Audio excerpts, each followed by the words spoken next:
¿Qué tal? ¿Qué tal amigos? Bienvenidos. Bienvenidos a una tarde más de consultorio oftalmológico virtual, donde hoy día vamos a hablar un poco de un tema bastante interesante y sobre todo frecuente. Vamos a hablar de la hipertensión arterial y qué repercusiones podría tener esta sobre los ojos, sobre la salud ocular.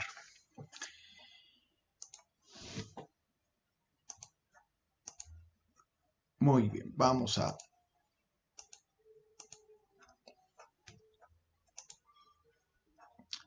Siempre me gusta comenzar estas charlas en cuarentena, en tiempo COVID, enseñando esta curva en la cual podemos notar que la tercera ola, que es la llamada tercera oleada, la llamada eh, problemas crónicos, son a los cuales les estoy dando énfasis porque se han dejado de lado todos estos meses y estamos viendo ahora las consecuencias de eso.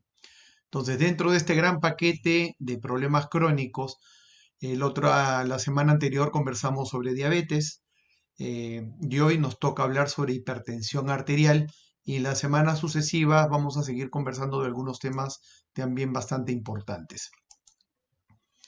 Pues bien, hipertensión arterial es una de las enfermedades que atacan todo el organismo, es decir, enfermedades sistémicas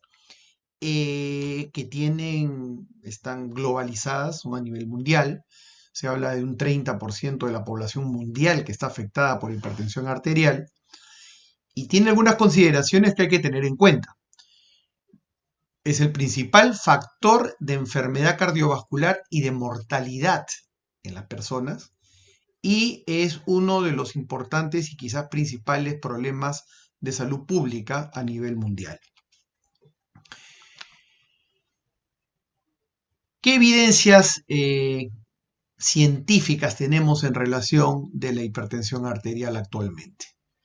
Pues en primer lugar, que la presión sostenida elevada va a generar cambios microvasculares a nivel de los vasos pequeños de la retina y que estos cambios que se van a ir produciendo podrían preceder a la progresión de la enfermedad microvascular de los vasos pequeños a nivel de todo el organismo. Entonces, fíjense qué importante. Lo que yo voy a empezar a ver a nivel ocular es, de otra manera, la traducción de lo que se está viendo a nivel de los otros órganos que yo no puedo ver, porque no es tan fácil verlo a ese nivel. Otra de lo que tenemos evidente actualmente, y esto es con el desarrollo tecnológico, es todo el desarrollo que ha habido en relación a las imágenes, ¿no? A las imágenes a nivel de la retina. Tenemos ahí pues el grupo de la fotografía digital, tenemos el grupo de la tomografía de coherencia óptica, que nos ha permitido hacer objetivos, ¿no? Y ya que no solamente quede como un tema subjetivo del médico, por ejemplo, cómo es el calibre de los vasos sanguíneos, cómo es el calibre de las arteriolas, cómo es el calibre de las venas y a poderles hacer un seguimiento en el tiempo, porque eso me va a poder decir cómo está caminando el control de mi presión arterial elevada. Puedo medir la longitud de los vasos, puedo medir la relación de los diámetros. eh, Existe una relación diferente entre el diámetro de una arteriola diferente al de una vénula, ¿no? Existe una relación normalmente de 2 a 3 y esto, como vamos a ver luego, va cambiando con la evolución natural de esta enfermedad que es la hipertensión arterial. Grandes avances hemos tenido últimamente en el área de la genética y podemos, por ejemplo, actualmente se sabe que existen nuevos loci a nivel de los cromosomas, ¿no? Que nos indican que podría haber retinopatía hipertensiva. Entonces ya podemos saber, analizando la genética de cada persona, si es propensa o no a desarrollar problemas de hipertensión arterial. Pues bien, yo no voy a hablar de la parte sistémica, me voy a enfocar a lo que es el problema básicamente a nivel ocular. Para la parte sistémica, los invito de antemano mañana a las 8 de la noche a un programa que hacemos en Punto de Solución, que es por Facebook, donde vamos a conversar con un cardiólogo sobre los aspectos sistémicos y su correlato a nivel ocular. Pues bien, la retinopatía hipertensiva, que es es la principal problema que genera la hipertensión arterial a nivel de las personas, de los humanos, eh, como dije, tiene una prevalencia de un 30%. 30% de la población mundial padece de hipertensión arterial. Y un buen número de estos pacientes van a desarrollar las complicaciones, entre ellas la retinopatía hipertensiva. La retinopatía hipertensiva es la segunda retinopatía después de la diabética que ocurre a nivel mundial.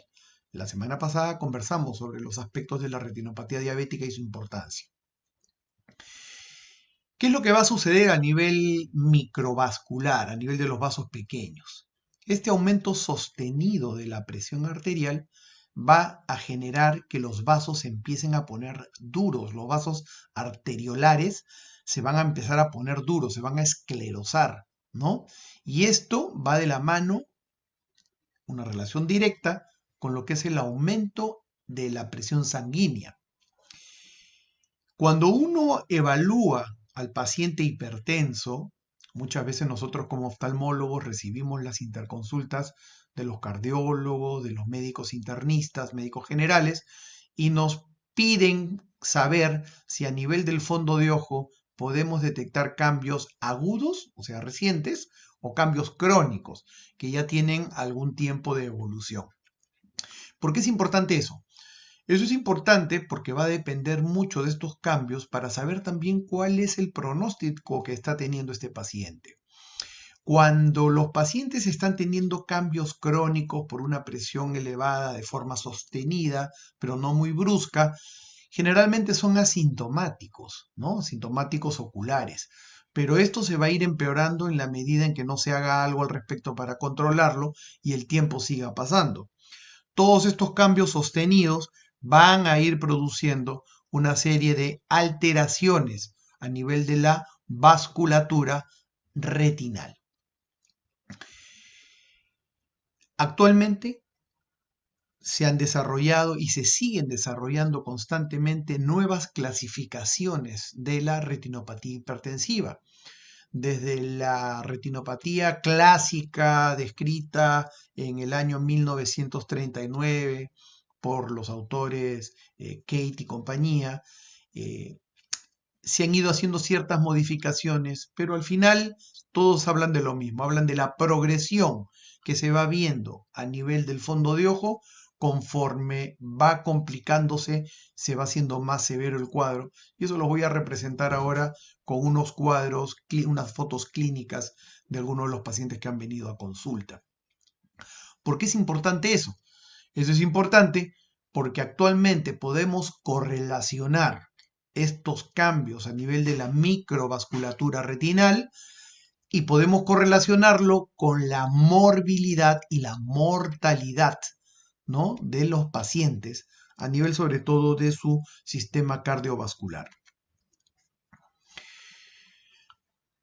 La hipertensión arterial generalmente afecta el ojo a nivel de tres grandes digamos, lugares específicos. Uno de ellos es la coroides.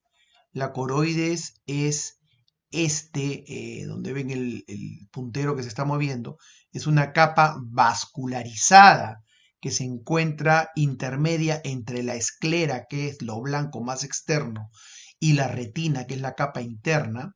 Es una capa vascularizada, rica en vasos sanguíneos, y esa es una de las capas que se afecta con la hipertensión arterial.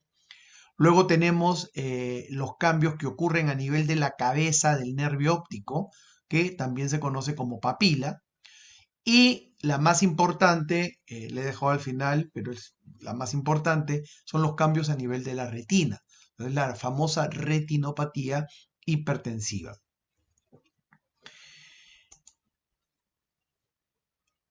Cuando ocurre una presión sanguínea elevada, lo que va a suceder en el organismo es una constricción de las arteriolas. Se cierran las arteriolas.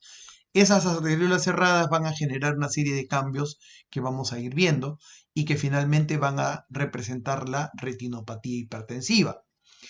Cuando existen casos muy severos o cuando existen cambios de elevación de presión sanguínea muy brusco, se genera lo que se llama la hipertensión maligna, y esa hipertensión maligna se representa a nivel ocular como hinchazón de la cabeza del nervio óptico, o también llamado edema de papila, genera exudados, ¿no? Edema también a nivel de la mácula, y el paciente compromete su visión.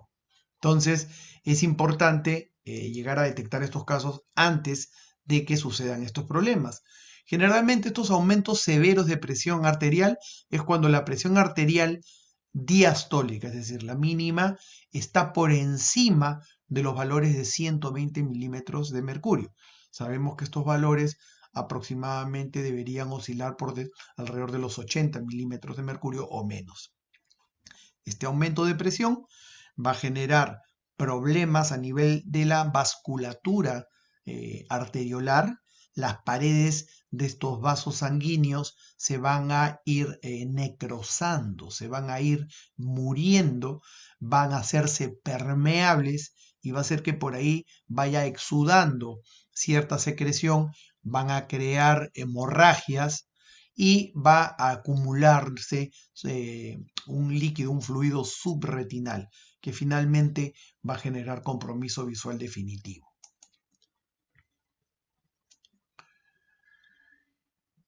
Resumiendo entonces, la enfermedad de hipertensión arterial es una enfermedad de todo el organismo. Y lo que estamos viendo a nivel ocular no es otra cosa que lo que estamos viendo en el resto del organismo. Es por eso que sirve de patrón, de farol de monitorización muy importante para el clínico en el manejo de su paciente. Hemos dicho que a nivel ocular actúa o genera complicaciones básicamente a nivel de tres, digamos, estructuras. La coroides, generando lo que se llama una coroidopatía hipertensiva. A nivel del nervio óptico, básicamente a nivel de la cabeza, formando lo que se llama el edema de papila, la hinchazón de la cabeza del nervio. Y finalmente, los cambios que ocurren en la retina, la llamada y conocida retinopatía hipertensiva. Pero existen otros cambios que también se pueden generar, otras complicaciones, y están relacionadas estrechamente a hipertensión arterial. ¿Cuáles son estas? Las oclusiones vasculares, que pueden ser arteriales, pueden ser venosas, ¿no? Pueden ser de una ramita de la que se encuentra en la retina o pueden ser centrales o totales, ¿no? Que en su momento ya lo discutiremos. Se asocia al síndrome isquémico ocular y de enfermedad de insuficiencia carotidia, ¿no? Con placas de arteriosclerosis, etc. Se pueden ver también en estos pacientes como complicación macroaneurismas a nivel retinal que finalmente estos pueden sangrar. Luego veremos unas imágenes. Les traigo esta imagen porque, sobre todo ahora en época de cuarentena, se ha visto muchos pacientes con estos problemas de hemorragias externas, ¿no? De hemorragias subconjuntivales. Y muchas personas le echan la culpa al tema de la hipertensión arterial. Si bien es cierto, la hipertensión arterial no controlada puede ser causa frecuente de este tipo de hemorragias, no hay que olvidar que las causas más frecuentes de las hemorragias subconjuntivales son las causas mecánicas, es decir, porque me picó el ojo, me lo sobé y al sobármelo rompí un pequeño vasito y eso generó un sangrado que se expande a nivel de la superficie ocular como una gota de aceite se expande sobre un papel. ¿Sí? Entonces, si bien es cierto, dentro del diagnóstico diferencial de las hemorragias subconjuntivales se encuentra la hipertensión arterial, no es en lo primero que yo debo pensar cuando veo un paciente con este problema. ¿Sí? Entonces, a manera de información, se los traigo. En un estudio grande realizado hace ya algunos años, el estudio de Beaver Dam, se cogió un grupo de pacientes y entre ellos, pacientes hipertensos, y entre ellos se vio cuál era la incidencia, o sea, cuál era la cantidad de pacientes nuevos en un determinado número de tiempo que desarrollaban retinopatía hipertensiva. Y en ese estudio se vio que aproximadamente el 6% de los pacientes hipertensos en general, controlados, no controlados, iban a desarrollar problemas de retinopatía, ¿no? Caracterizados por los cambios arteriolares, de adelgazamiento, etcétera, y de cruces arteriovenosos, sobre todo patológicos. En ese mismo grupo de pacientes, cuando se quería ver la cantidad total de pacientes, tanto nuevos como antiguos, eso se llama prevalencia, de en un determinado número de tiempo cuántos pacientes desarrollaban este problema, se vio que hasta un 15% de ellos tenían retinopatía hipertensiva. Se vio que en esta población mayormente se afectaban los pacientes afroamericanos, más que los de raza caucásica, y no encontraron una relación importante, sobre todo entre género y entre edad.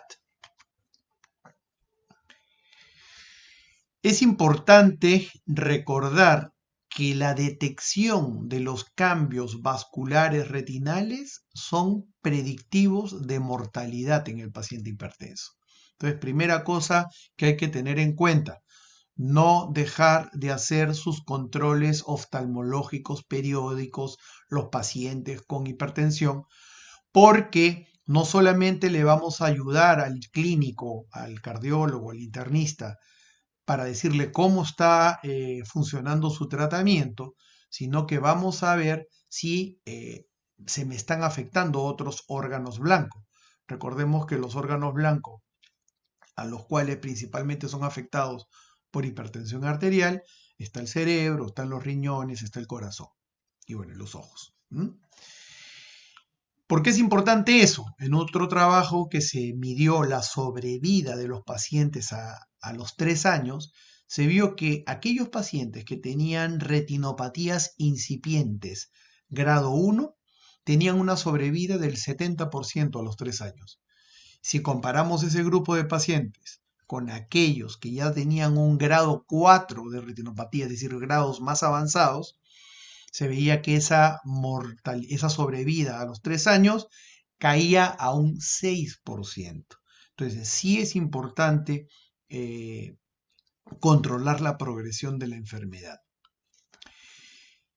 Es conocido actualmente que la retinopatía hipertensiva es un factor de riesgo independiente de enfermedades cardiovasculares, llámese infarto agudo de miocardio, falla cardíaca congestiva y muerte por causa cardiovascular.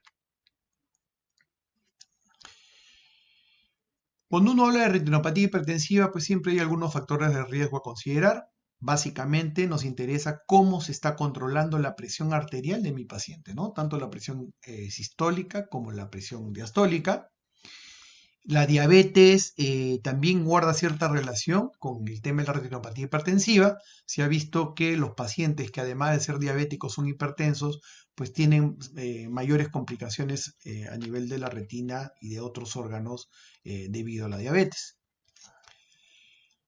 ¿Se puede prevenir los cambios, las complicaciones? Sí se puede prevenir. ¿Cómo lo podemos prevenir? Pues lo podemos prevenir controlando la presión arterial, es decir, que se mantenga lo más normal posible, normotensa, con medicación antihipertensiva adecuada, con regímenes dietéticos higiénicos y monitoreando su presión arterial regularmente.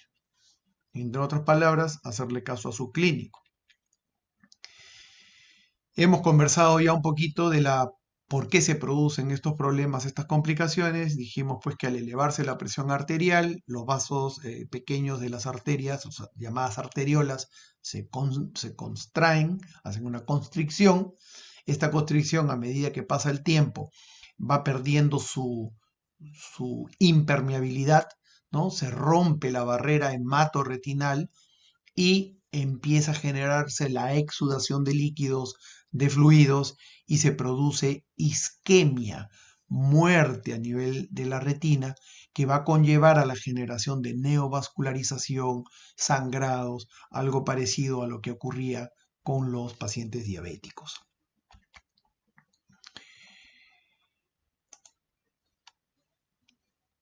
Dentro de las causas de la retinopatía hipertensiva, pues obviamente hay que tener hipertensión. Esta hipertensión puede ser hipertensión primaria o esencial, o puede ser una hipertensión arterial secundaria, ya sea a un problema renal de fondo o a una eclampsia durante el embarazo.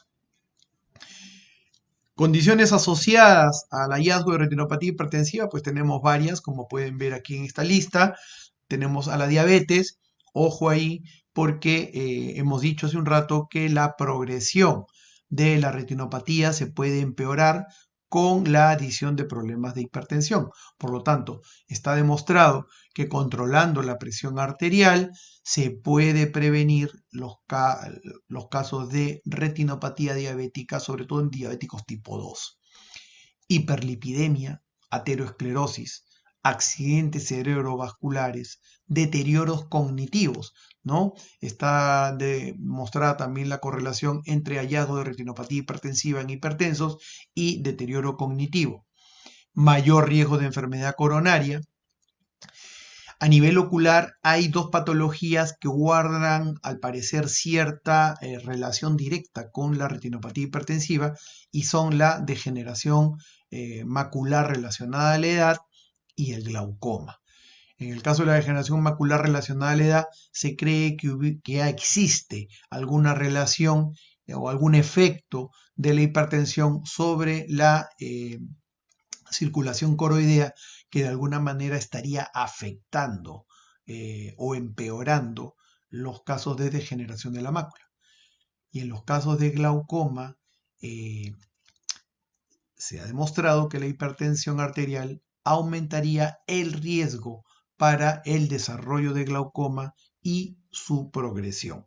Luego voy a comentar un par de cositas más en relación al glaucoma y la hipertensión arterial.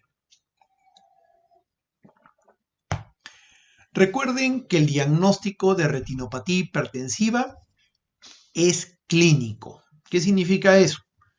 Que no necesito mandar a hacer ninguna prueba al laboratorio ni hacer ningún examen muy sofisticado para hacer el diagnóstico. El diagnóstico se encuentra en las manos del médico. ¿Con qué? Con un oftalmoscopio. El oftalmoscopio es este aparatito que usamos los médicos para poder ver el fondo de ojo. Se dice que los ojos son la ventana del alma. Pues bien, no solamente del alma, también del resto del organismo, porque los pequeños vasos que podemos ver a través del fondo de ojo no es otra cosa más que el espejo de lo que está pasando en los pequeños vasos, por ejemplo, de mi cerebro, en los pequeños vasos de mi riñón, en los vasos de mi corazón. Entonces, viendo lo que está sucediendo a nivel ocular, yo puedo de alguna manera inferir qué es lo que está pasando en el resto del organismo. Por eso que es importantísimo la evaluación oftalmológica en pacientes hipertensos, sobre todo para ver su evolución. Es el único lugar, la retina, es el único lugar del cuerpo donde se puede ver la microvasculatura. Obviamente con el paciente vivo, ¿no? Porque post-mortem puedo verlo en cualquier sitio, pero acá estoy hablando de paciente vivito. Me va a dar una información muy rica sobre los riesgos sistémicos que se relacionan con la hipertensión, ¿sí? Entonces, vuelvo a repetir, importante el examen de fondo de ojo periódico. ¿Cada cuánto tiempo? Su médico ya se lo indicará de acuerdo a la gravedad de su problema. Entonces, ¿qué es lo que yo puedo ver a nivel del fondo de ojo? Vuelvo a repetir, muchas veces nos envían a los pacientes para interconsulta y me piden favor indicar si se observan cambios agudos o se observan cambios crónicos. Cambios crónicos para saber si el paciente ya tiene una hipertensión de larga data, que ha pasado silente y sin mayores consecuencias. y agudos para saber si los cambios son recientes y de alguna manera se puedan relacionar con modificaciones en el tratamiento, suspensiones en el tratamiento o aparición de algunos factores que están empeorando el cuadro. Cambios agudos puedo ver desde a nivel de coroides, manchas amarillas grisáceas que se ven muy frecuentemente y muy característicamente en las fases agudas. Se pueden ver cambios a nivel del epitelio pigmentario, esto también es a nivel de la coroides. Ya en fases más tardías las pigmentaciones se hacen más oscuras y esto ya me habla de infartos a nivel de la coroides. Puedo ver cambios a nivel de la papila del nervio óptico, ya lo dijimos hace un rato. Puedo ver hemorragias a nivel de la retina. Puedo ver exudación o manchas algodonosas también que me hablan de infartos a nivel de las fibras nerviosas. Y puedo ver desprendimientos a nivel de la retina, desprendimientos serosos, ¿sí? No reumatógenos, sino serosos, que son acúmulos de fluido por debajo de las capas de la retina, con la consiguiente disminución visual. Dentro de los cambios crónicos, lo que voy a ver son los relacionados a la vasculatura de la retina, tanto a nivel de las arteriolas como a nivel de las vénulas. A nivel de las arteriolas voy a ver un adelgazamiento. Cada vez las arteriolas pequeñas se van haciendo más delgadas, ¿no? Se va a alterar la relación normal que existe entre el diámetro de la arteria y el diámetro de la vena, que normalmente es como de 2 a 3.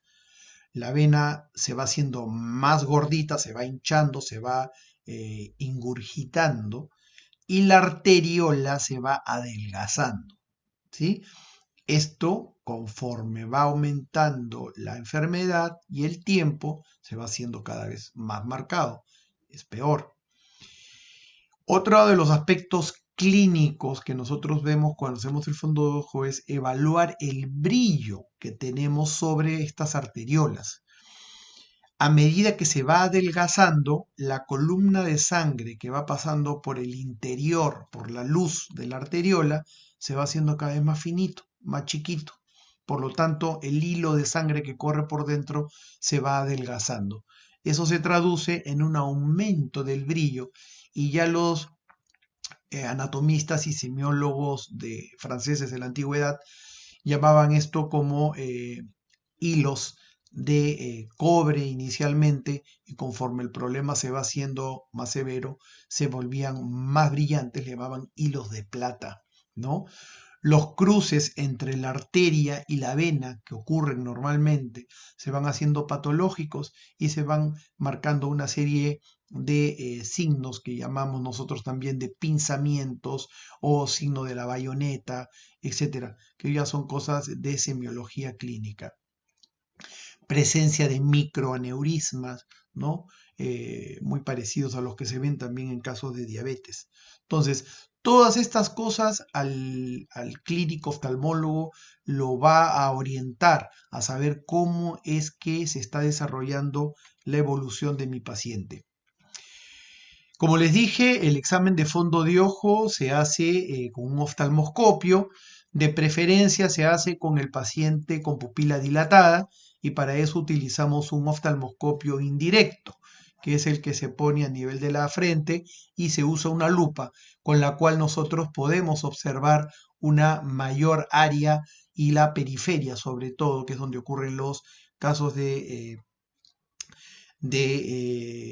isquemia retinal en mis pacientes hipertensos. Si quisiera de alguna manera guardar esta información, objetivarla para poder hacer seguimiento de mi paciente, existen actualmente pues equipos como cámaras fotográficas especiales que se llaman cámaras retinales para poder documentar estos casos y hacerle seguimiento en el tiempo. Antes de mostrarles unas fotos con la patología propia de la retinopatía hipertensiva, siempre me gusta empezar con una retinografía, una foto de la retina, pero en un ojo normal. Entonces, este es un ojo en el cual pueden ver ustedes el nervio óptico, que esto que es más amarillito, que tiene una buena delimitación de sus bordes. tienen los vasos sanguíneos que salen de la cabeza del nervio óptico. Tenemos este que brilla un poquito más, que son las arterias.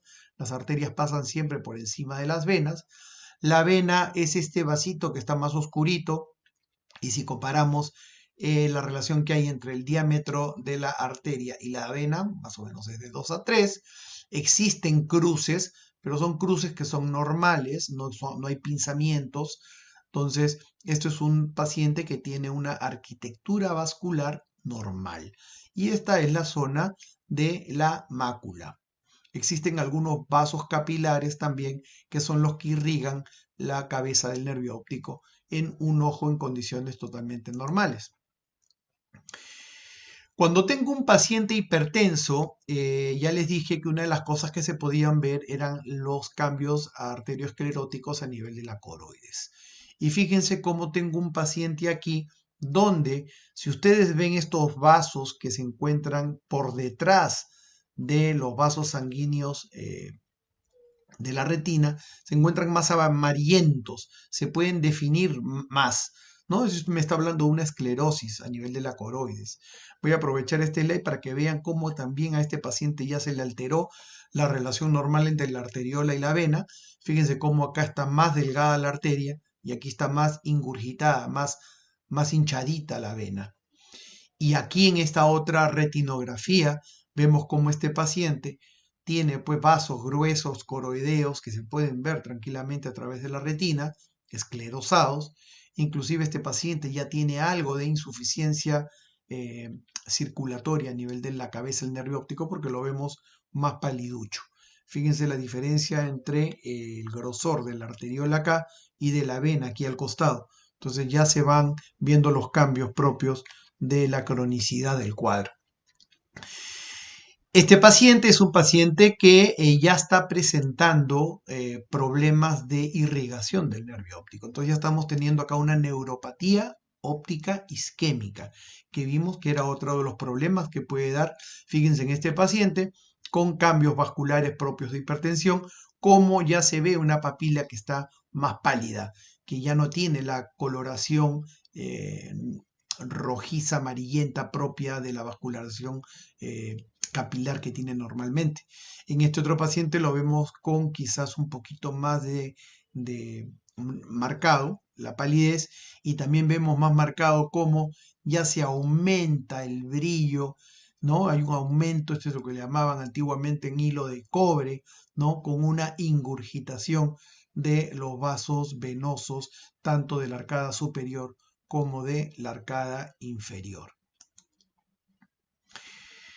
Voy a coger de modelo una clasificación dada por Schei, no es la única que hay Kitt, Wagener, hay muchas clasificaciones. Lo importante a manera didáctica es seguir una de ellas para conocer cómo es la evolución. Yo he escogido esta de aquí, donde tiene 5 estadios, ¿no? O grados. Entonces este es el grado 0, en el cual no hay cambios. Este es un paciente con un fondo de ojo con una vasculatura normal, donde no hay cambios propios por hipertensión arterial. Y esto se podría ver en un paciente que con diagnóstico reciente, que todavía no tiene mayores problemas.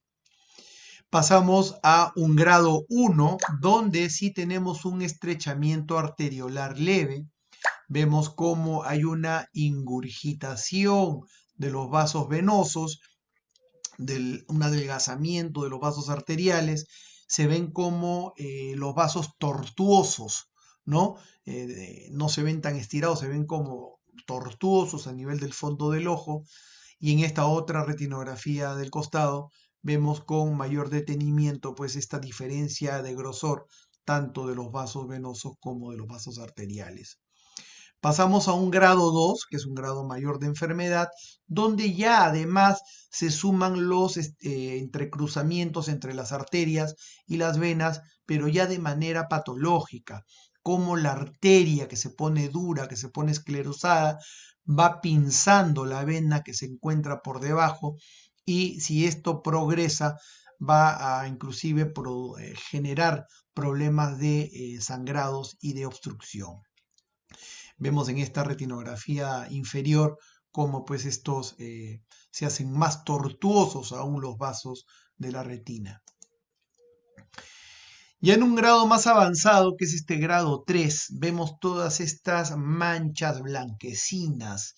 Estas manchas blanquecinas se llaman exudados porque ya se rompió la barrera hemato-retinal, ya se rompieron las paredes de los vasos, se generaron hemorragias que generalmente tienen este nombre de hemorragia en llama por la forma que tienen, ¿no? Y además se va viendo pues estos depósitos lipídicos, que no es otra cosa que eh, acúmulo de fluido por la exudación de estos vasos. Entonces ya estamos en un grado 3, donde además de lo anterior se va sumando pues hemorragias y exudados. Llegamos al grado, el grado 4, ¿no? Donde miento, ese todavía es un grado 3 donde vemos básicamente predominio de la exudación. Fíjense que a diferencia de los casos anteriores donde teníamos hemorragias y exudación, en estos cuadros de aquí predomina la exudación. Hay más exudación, ¿no? Esto es lo que se llama, pues, un edema circinado a nivel de la mácula. Y es aquí cuando ya el paciente se empieza a quejar de problemas visuales, porque ya va habiendo compromiso a nivel de la mácula. Esta exudación es una exudación muy característica y se llama mancha algodonosa. Y cuando vemos mancha algodonosa hay que tener cuidado, porque esto ya me está denotando infarto, muerte a nivel de las células ganglionares, de las fibras nerviosas, y si eso está ocurriendo a nivel ocular, recuerden lo que puede estar ocurriendo, por ejemplo, a nivel de cerebro. Recordemos también que el tejido retinal tiene mucha similitud y guarda eh, muchas características desde la embriología con el tejido neurológico. En estos casos, por eso es importante hacer una oftalmoscopía indirecta, porque puedo ver la periferia del ojo. Y fíjense cómo en la parte más anterior del ojo, en la parte más periférica, ya se están viendo estos vasos blanquecinos que se llaman vasos fantasmas, porque se van obliterando, se van tapando los vasos sanguíneos, como lo pueden ver también aquí. Son estos vasos blanquecinos que se ven en la periferia. Si yo no hubiera examinado la periferia de mi paciente con la pupila dilatada, quizás no lo haya podido ver. En el grado 4 ya podemos ver pues no solamente todo lo anterior, sino que además ya se compromete mi nervio óptico. Fíjese cómo el nervio óptico ya no tiene las características normales, ya no tiene la definición de los bordes, se ve elevado y además se ve esta disposición de los exudados a nivel de la mácula que se conoce como estrella macular. Entonces, esto es una emergencia y hay que tratarla inmediatamente. Vieron cómo hemos hecho un recuento, una evolución de un paciente, una evolución natural de un paciente hipertenso que hace retinopatía, que no ha recibido tratamiento, para que puedan ver ustedes las diferentes fases y grados. A veces confunde, y nos confunde a nosotros también como especialistas, saber si los cambios que estamos viendo en el fondo de ojo de mi paciente son producto de hipertensión o son producto de arteriosclerosis o son producto de ambas cosas sumadas. Entonces, esa diferenciación es muchas veces muy compleja y es difícil establecer cuáles cambios corresponden solo a hipertensión arterial o solo a hipertensión o solo a arteriosclerosis. Recordemos que estos cambios de hipertensión arterial se pueden asociar a oclusiones vasculares, se pueden asociar a macroaneurismas. Les voy a enseñar unas fotos de unos casos clínicos al respecto. Recordemos que a diferencia de las oclusiones venosas, sobre todo de rama, las arteriales, las oclusiones arteriales, se deben generalmente a embolismos, ¿no? A embolismos del sistema carotidio. O sea, placas que se van desprendiendo del sistema carotidio, viajan a nivel vascular y se van a atracar donde disminuye el calibre de los vasos. Y es a nivel de los vasos pequeños, sea del ojo, sea del cerebro. Eso ocurre más frecuentemente en pacientes mayores de 50 años y a nivel cardíaco es más frecuente a nivel de los menores de 50 años. En pacientes adultos mayores, a veces ocurren oclusiones de toda la arteria retinal, de la arteria central de la retina. En estos pacientes específicamente, el clínico está obligado a descartar una enfermedad que se llama arteritis de la temporal o arteritis a células gigantes. Otra de las cosas a considerar, atención las mujeres en etapa gestacional y los ginecólogos, toda mujer joven con hallazgos de retinopatía hipertensiva que no tiene una explicación, hay que considerar preeclampsia y estamos en la obligación de descartar que no vaya a tener, que no esté embarazada. Normalmente el ojo presenta arteriolas transparentes. Las arteriolas a nivel de la retina son transparentes. Pero ¿qué pasa? Conforme van pasando el tiempo, estas se van a ir engrosando. Y si tengo hipertensión, con mayor razón. Y van cambiando esto que les decía de la tonalidad, lo que se llamaba los hilos de cobre, los hilos de plata. Comparten una misma envoltura a nivel de los cruces arteriovenosos, ¿no? Entonces normalmente es así, pero al pasar eso, cuando se vuelve más dura la arteria, es donde va a pinzar la vena y ahí puede generar las complicaciones de obstrucciones. Y esos casos severos van a llevar a las oclusiones de ramas venosas, sobre todo. Cuando hay compromiso a nivel de la mácula es donde el paciente se queja de mala visión y muchas veces ahí recién consulta al oftalmólogo. Recordar que estas isquemias, sobre todo a nivel periférico, pueden conllevar a la formación de neovascularización y esa neovascularización a sangrado al vítreo, problemas de retina finalmente. La esclerosis arteriolar ocurre normalmente con la edad. O sea, todo el paciente que tenga la edad suficiente puede llegar a ser una esclerosis, una angiopatía arteriosclerótica, ¿no? Por este engrosamiento y esclerosis a nivel de las arteriolas. Si yo además de eso tengo presión arterial elevada, entonces lo que va a pasar es de que va a acelerar el proceso arteriosclerótico. Si yo tengo un paciente con cambios arterioscleróticos, básicamente lo que voy a ver son cambios a nivel de su vasculatura. Voy a ver el aumento del brillo dorsal de la arteria, voy a ver la ingurgitación venosa, voy a ver la presencia de los cruces estos que hablaba arteriovenosos patológicos y va a depender de la duración y la severidad de la hipertensión para ver cuáles podrían ser las consecuencias de esto a nivel del resto del organismo.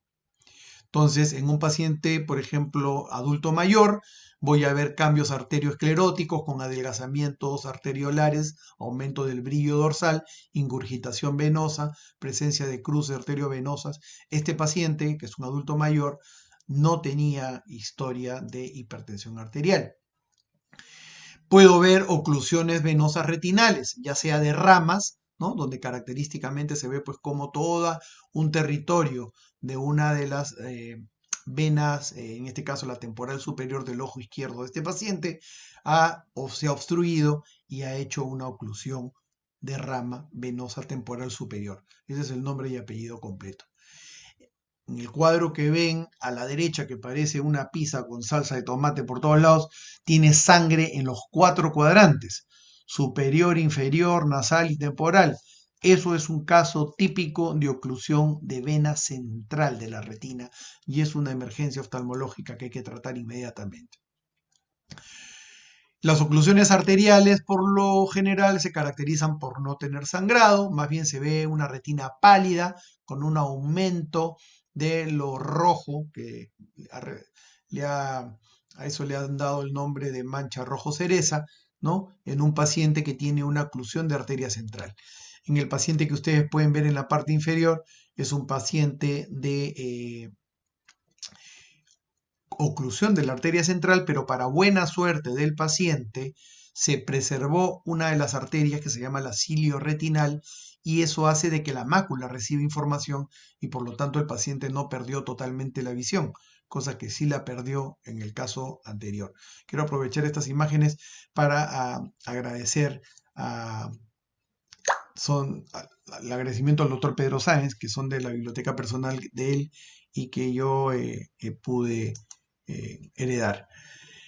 Aquí, por ejemplo, tenemos otra de las complicaciones que se puede ver en estos pacientes hipertensos y es la presencia de estas zonas de sangrados focalizados, ¿no? Y característicamente rodeado por una presencia de exudación, se llama edema circinado. Son pacientes que presentan macroaneurismas a nivel de la retina como complicación de su hipertensión arterial crónica. Dos palabras en relación a la imagenología, porque gracias a ella actualmente nosotros podemos documentar los casos que nos van a servir para un seguimiento adecuado. Y más aún, puedo de alguna manera medir estos vasos, el lumen de los vasos a nivel retinal, que me van a servir también para un seguimiento más objetivo. E inclusive me puedo atrever a hacer ciertos pronósticos en relación no solamente de la visión del paciente, sino también de la salud integral, sistémica del mismo. Entonces, cada vez más está en boga el screening, el tamizaje con fondo de ojo de los pacientes hipertensos para poder hacer un seguimiento, como dije, más objetivo. Porque no solamente voy a hablar de pronóstico, sino que voy a estratificar el riesgo cardiovascular que tiene mi paciente y voy a poder ver cómo va la progresión de esta enfermedad. Dos palabritas en relación al tratamiento de la retinopatía hipertensiva. La retinopatía hipertensiva como tal no tiene un tratamiento específico. Tratamos las complicaciones de la misma. Por ejemplo, utilizamos láser en aquellos pacientes que han hecho, por ejemplo, un macroneurisma, en pacientes que han hecho oclusiones de rama venosa o oclusiones de la vena central. Podemos utilizar antiangiogénicos en inyección intravítrea, el uso también de láser para evitar complicaciones futuras como el glaucoma neovascular, etc. Pero eso ya es harina de otro costal que trataremos en otro momento. Aquí lo importante es el tratamiento de la enfermedad de fondo. Por eso tiene que haber un contacto, tiene que haber un trabajo multidisciplinario con el cardiólogo, con el internista, el médico general, para poderle dar un tratamiento a mi paciente adecuado y oportuno. Hay que preservar la integridad del cerebro, del corazón y del riñón. Recuerden que cuando hay un aumento brusco de la presión arterial, este puede comprometer la circulación retinal, la circulación coroidea y puede generar pérdida visual, ya sea de la agudeza o del campo visual. Cuando uno baja la presión arterial, tampoco se trata de bajarla bruscamente. Tiene que haber una disminución de la presión arterial de manera sostenida, controlada, porque una baja brusca puede ocasionar también que haya una pérdida en la perfusión, en la alimentación sanguínea de los tejidos, con la consiguiente muerte, o sea, infarto, ya sea del nervio óptico, ocasionando perdón, una pérdida visual permanente. En pacientes que tienen medicación crónica de hipertensión, hay que tener cuidado con la medicación por la noche, antes de dormir.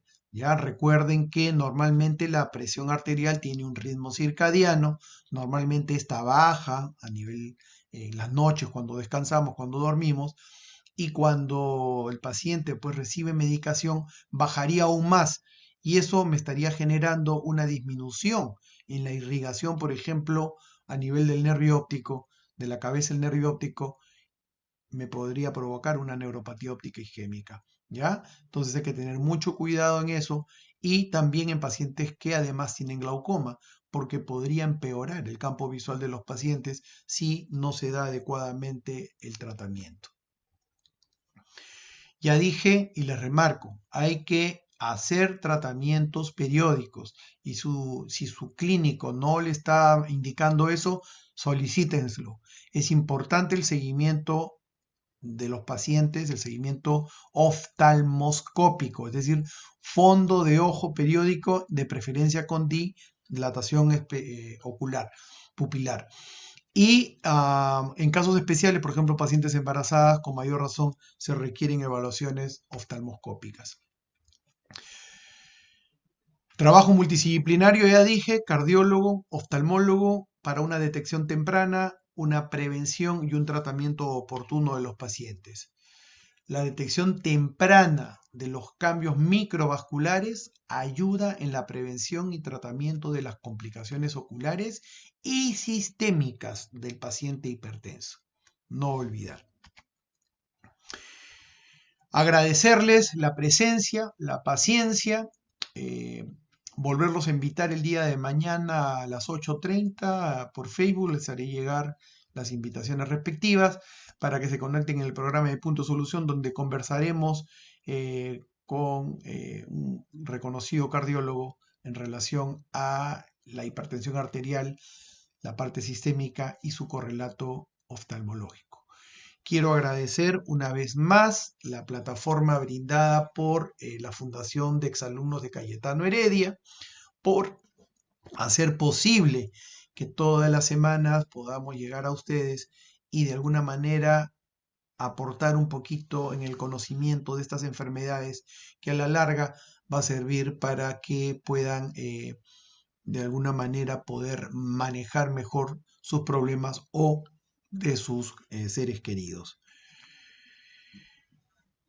Cuídense y pasamos a las preguntas. Ya me estaba despidiendo. Vamos a las preguntas que puedan tener, con mucho gusto de respondérselas.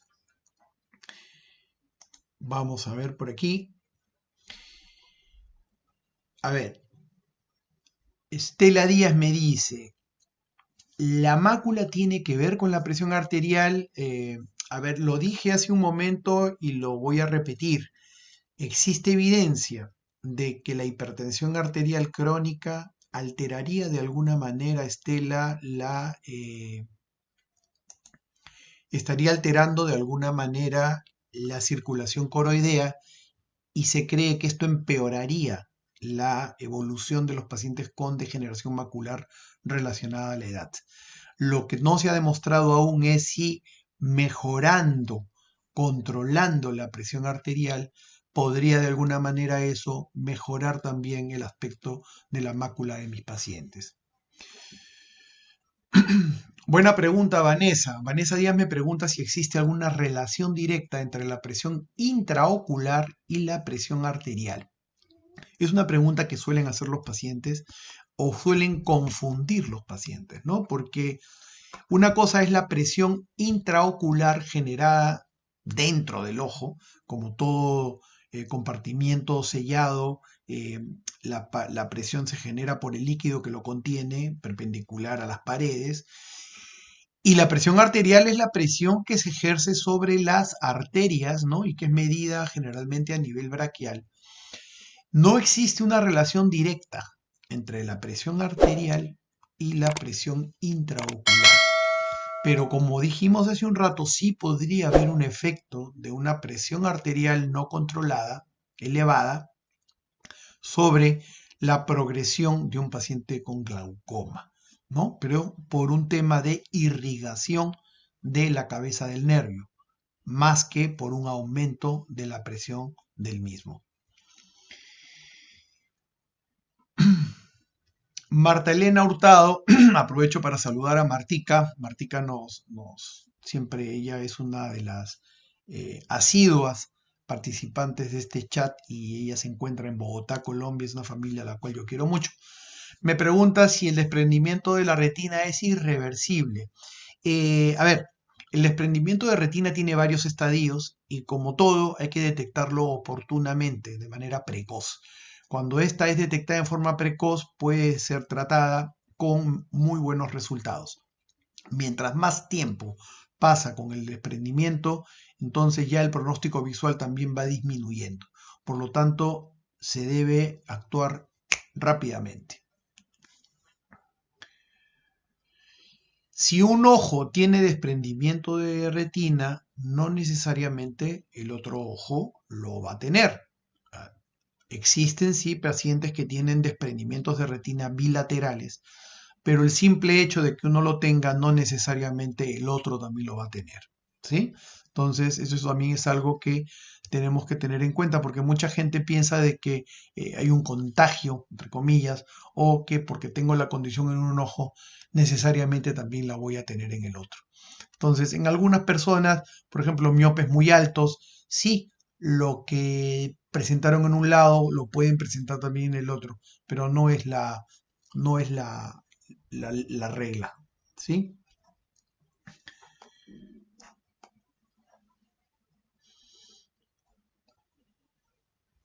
A ver, Vanessa Díaz me pregunta, eh, paciente con arterioesclerosis hipertensiva, satura 94, tiene pulso de 72 normalmente, pero tiene episodios en los que le da somnolencia, se le ponen los ojos rojos, satura 89 y 67 de pulso. Estos eventos duran un minuto o dos. ¿Qué puede ser? ¿Qué recomendación, por favor? Ah, por lo que entiendo es un paciente hipertenso, me imagino que está siendo controlado. eh, que le baje de esa manera la saturación, eh, yo te diría que habría que chequear un poco cómo está también su sistema respiratorio, ¿ya? Ah, cambios en el pulso, cambios de 72, 67. Hay que hacer una evaluación cardiovascular importante. Yo creo que esto es terreno más del clínico. El paciente podría estar teniendo alguna arritmia de tal manera de que no está contrayendo el corazón de una manera adecuada, efectiva, y eso le puede estar dando sus problemas. Pero eso podría tener una repercusión a nivel ocular, sí. ¿No? Por ejemplo, tenemos pacientes con insuficiencias carotidias, donde la luz de la carótida está tapada en un buen porcentaje, y esos pacientes sí me van a empezar a hacer problemas de isquemia y de insuficiencia retinal. Entonces hay que tener mucho cuidado con este tipo de pacientes. Sonia Cori me consulta, me dice, una noche sentí un ligero dolor en el ojo izquierdo, así me dormí, pero al día siguiente había mancha hemorrágica, casi la mitad de la parte blanca de mi ojo. Sonia, probablemente lo que hayas tenido ha sido pues una pulsación o efectivamente puede haber habido un dolor reflejo al ojo por X motivos. Eso hizo de que sin darte cuenta muchas veces te sobes el ojo y ese acto mecánico de sobarse el ojo ha provocado esa hemorragia subconjuntival a la cual te refieres. ¿Sí? Entonces, lo que hay que ver es si esos problemas no se repiten muy seguido para poder buscar la causa de fondo y poderle dar tratamiento oportuno. Brian Mondragón dice que un paciente con retinopatía diabética, lo más probable es que tenga una nefropatía diabética. ¿Ocurre lo mismo en retinopatía hipertensiva? Existe, como dije, un correlato entre la parte sistémica y la parte ocular. ¿Sí? Lo que nosotros vemos en el ojo no es otra cosa que la traducción de lo que está pasando a nivel de los vasos pequeñitos del cerebro, del riñón y del corazón, que son los tres órganos blancos, órganos diana que tenemos en pacientes con hipertensión. Entonces, si yo tengo un paciente con retinopatía hipertensiva, probablemente me esté pasando problemas a nivel del riñón. Es importante que el clínico, así como manda a hacer sus exámenes periódicos oculares, lo haga también con el nefrólogo o mida cómo está esa función renal. Elizabeth Herrera me pregunta si los pacientes con retinopatía, me imagino hipertensiva, eh, empeoran con el uso de corticoides. En un paciente con retinopatía hipertensiva, el corticoide en sí no tendría por qué estar afectando. Ahora, me imagino que ella me está preguntando algo así, un paciente con corticoterapia crónica, ¿no? Que además es hipertenso, porque también hay pacientes que hacen una hipertensión arterial secundaria al uso de corticoides, ¿ya? Entonces, me gustaría hacer un poco más clara la pregunta para poderte responder, pero el corticoide per se no tendría por qué empeorar la evolución de una retinopatía. Milagros Rebata me pregunta a qué se debe la sensibilidad de los ojos ante la luz fuerte. A ver, la fotofobia, que es esa sensibilidad a la cual te estás refiriendo, Milagros, tiene múltiples causas. Si yo tengo lesiones a nivel corneal, por ejemplo, heriditas, llamamos queratitis porque tengo ojo seco, y esas heriditas no me las estoy tratando adecuadamente, voy a tener sensibilidad a la luz. Si yo tengo un proceso inflamatorio en el ojo de cualquier índole, voy a estar más sensible a la luz. Si yo tengo, por ejemplo, migraña, y esa migraña, sobre todo la migraña ocular, pues voy a ser muy sensible a la luz. Ahora, tengo pacientes que no tienen nada de lo que he dicho y son sensibles a la luz. Y eso puede ser inclusive por el simple hecho de tener los iris de color claros, o sea, tener ojos claros es más sensible a la luz que una persona que tenga el iris más pigmentado, más oscuro.